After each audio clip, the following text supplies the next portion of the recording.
اعوذ باللہ من الشیطان الرجیم بسم اللہ الرحمن الرحیم لا خیرہ نہیں بلائی فی کثیر زیادہ من نجواہم ان کی سرگوشیوں میں۔ سرگوشی کیا ہوتی ہے؟ کیونکہ جیسے ہم نے پیچھے بھی پڑھا کہ کافر کیا کرتے تھے، چھپ کے آپس میں مشورے کرتے تھے۔ یہ کافروں کے بارے میں ہی بات ہو رہی ہے کہ وہ کیا کرتے تھے، مسلمانوں کے خلاف راتوں میں مشورے کرتے تھے۔ تو یہاں پہ سرگوشی کی بات ہو رہی ہے کہ اللہ نہیں پسند کرتا ان کے زیادہ مشوروں کو، سرگوشیوں کو، آپس میں چپ کے باتیں کرنے کو۔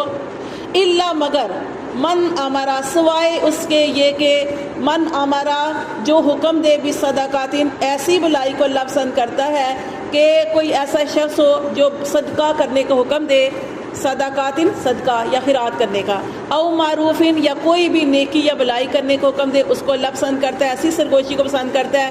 او اصلاح بین الناس، یا پھر